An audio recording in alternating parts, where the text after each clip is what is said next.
What's up, guys? Welcome to your 64th Java tutorial, and in this tutorial I'm going to be teaching you guys how to add checkboxes to your GUI.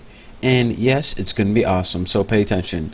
So I already got my imports right there. If you want to copy those, go ahead, but I'm going to go ahead and minimize that right now. So if you need to copy them, pause your screen, but if not, see you later. They're annoying me. So now I already made this class called GUI, and it extends JFrame like before, but I got rid of everything in the class.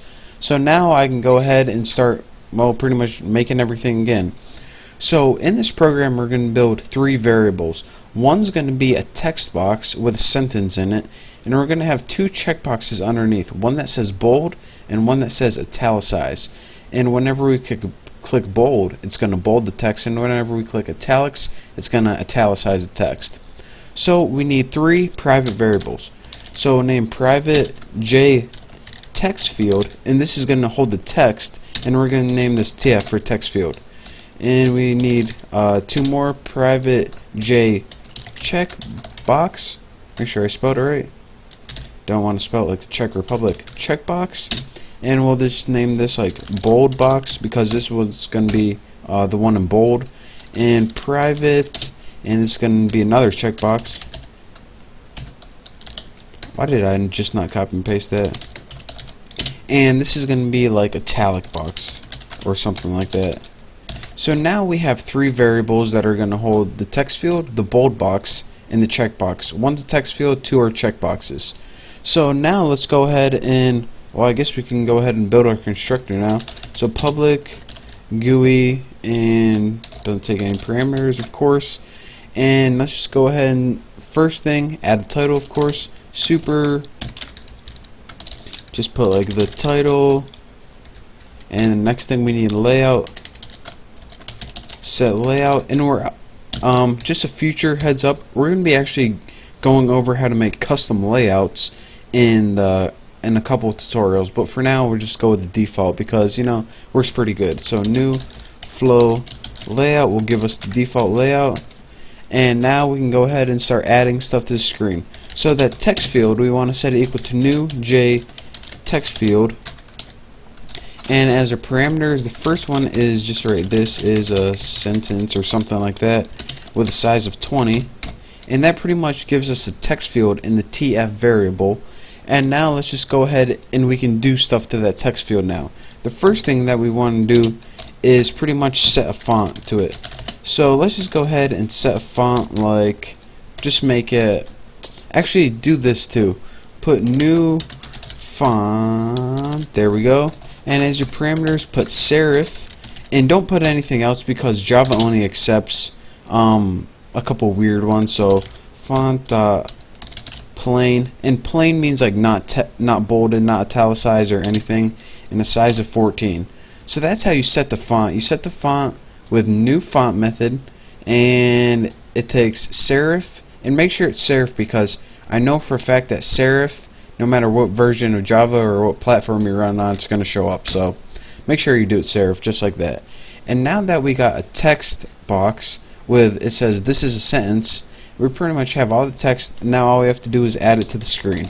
So add TF. I mean, it would be a waste if we created all that and we didn't even add it to the screen. So now we got that text field right there. Now we can go ahead and make our two little checkboxes to add to the screen underneath it. So let's go ahead and make bold box, or whatever you named your variable, and let's go ahead and set this equal to new J checkbox, just like that.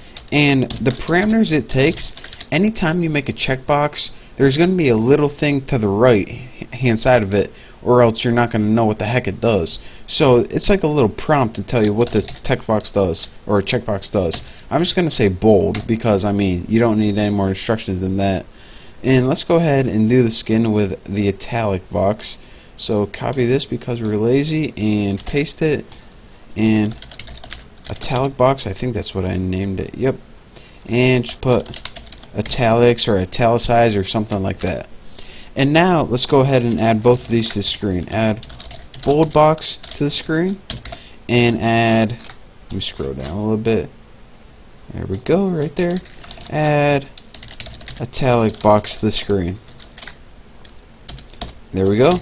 So now we have pretty much three things on the screen: a text field and two checkboxes underneath it. The thing is, they're just chilling on the screen right now, not really doing anything. So what we need to do is add some functionality to it. So just like before, we're going to create a new class called handler class, and we're going to name the object handler and set it equal to new handler class, just like that. And even though we didn't create that class yet, we're going to use it later on. So now let's go ahead and add an item listener for it. So bold, what do we name? Bold box dot add item.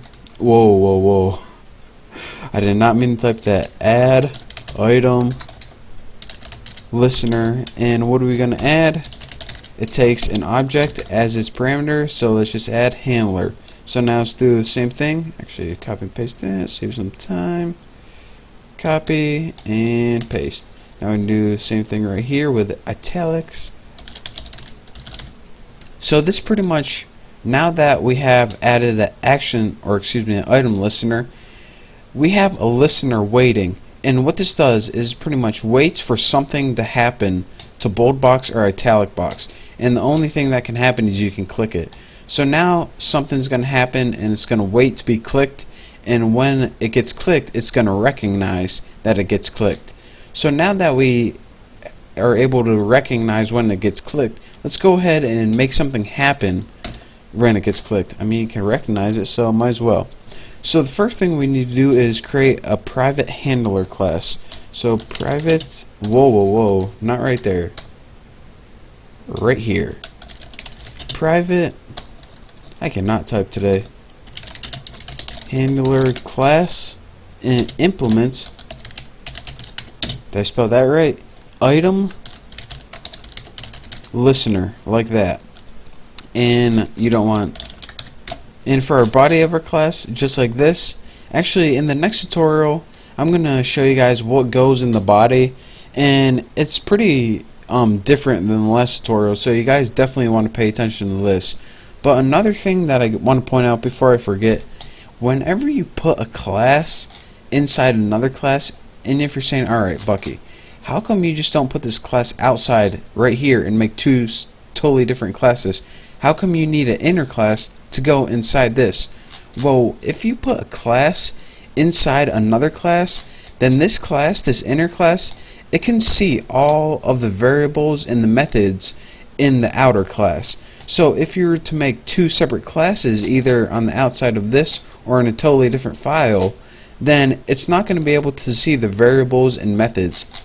And since we want to make this class use some of the methods and variables in here, that's why we need to put this class inside the bigger class right here. So that is why I put this handler class inside this GUI class or GUI class. But again, in the next tutorial, I'm going to show you guys, add some functionality to tell you guys, when you click this checkbox, here's what happens. When you click the other one, here's what happens. When you click them both, here's what happens to the text. But for now, that's it for this tutorial. I'm running out of time, so thank you guys for watching, and I will see you next time.